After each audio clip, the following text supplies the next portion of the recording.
Royal snub exposed. Harry puts Meghan on the same level as Princess Diana, Kate left stunned. For years, royal watchers believed they'd seen every twist of the Harry and Meghan story. From the fairy tale wedding, to the royal exit, to the relentless tension that followed. But this feels different.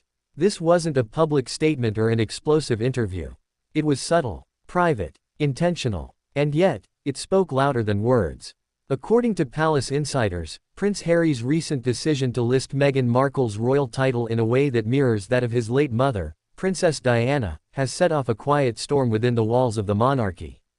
The move may seem small to outsiders, just another official document, another formality. But to those who know the language of royalty, it was a direct message. So what exactly happened? Let's rewind. When royal children are born, official birth certificates record their parents' titles. Kate Middleton, now the Princess of Wales, had her full royal style listed on the birth certificates of George, Charlotte, and Louis. That's expected, it follows centuries of protocol.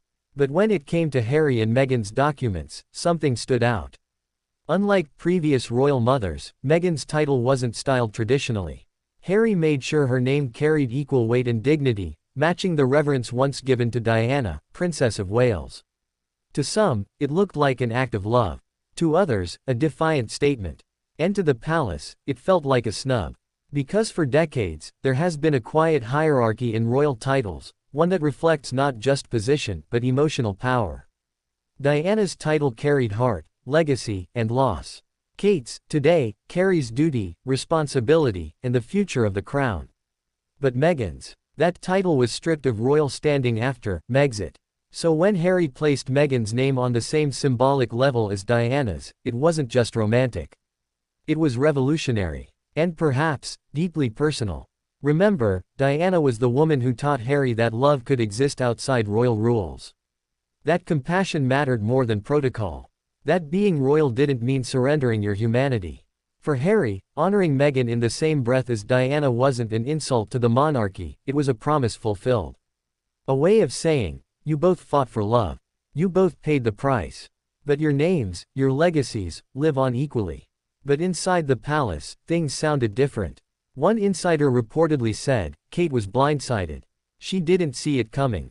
Another added, it's not about Meghan versus Diana, it's about what message this sends about Kate's role. You see, Kate has spent years quietly stepping into Diana's shoes, modernizing the image of the Princess of Wales, while honoring her late mother-in-law's memory. She's handled pressure with grace, embraced duty without drama. So, when Harry seemingly elevated Meghan to Diana's symbolic status, it created an unexpected tension. Not because of jealousy, but because of what it implies about legacy. For the royal institution, titles are power. They are history, hierarchy, and heart combined.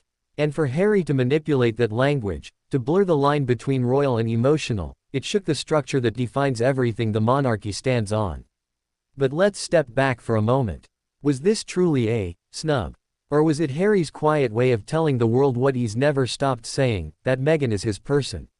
That, just like his mother, she's been targeted, misunderstood, and yet, deeply loved.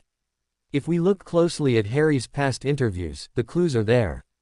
He once said, I see so much of my mother in Meghan. He also said he feared history repeating itself. To Harry, that history, the pain, the press, the loneliness, is what ties Diana and Meghan together. In his heart, placing Meghan beside Diana isn't an insult to Kate. It's an act of protection and remembrance. Still, the reactions were swift. Royal commentators called it disrespectful. Social media buzzed with outrage and admiration alike. One royal expert said, it's Harry's way of rewriting his mother's legacy, through Meghan. But another countered, it's not about rewriting anything. It's about reclaiming love. And here's where the story deepens. Because for all the royal pomp and ceremony, this is, at its core, a human story. A son still grieving his mother. A husband fiercely defending his wife. A brother whose relationship with his family remains fragile and fractured. And somewhere in the middle, stands Kate.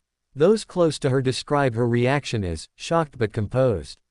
They say she understands Harry's pain, but also feels the sting of being overlooked. Because while the world compares Meghan to Diana, it's Kate who lives every day under Diana's shadow, expected to carry her legacy forward while never outshining her memory. So when Harry seemingly placed Meghan beside Diana, it reignited an old question. Who truly embodies Diana's spirit today, the woman who stayed, or the woman who walked away? It's a painful paradox. Because both Meghan and Kate, in their own ways, reflect different sides of Diana. Kate represents Diana's duty, her grace under pressure, her quiet endurance. Meghan mirrors Diana's rebellion, her refusal to be silenced, her fight for independence. And Harry. He carries the heartbreak of losing her, and the weight of choosing between them. In the end, this story isn't just about names or titles. It's about meaning. Harry's decision wasn't a royal oversight, it was a message to the world. That Meghan, like his mother, deserves to be remembered not just for her title, but for her truth. And whether the palace likes it or not, that truth now lives on record, forever. Closing reflection. Perhaps one day, history will look back at this quiet gesture, a name on a line, and see more than a snub. Perhaps it will see a man trying to balance two worlds, the royal life he was born into, and the love he chose to fight for.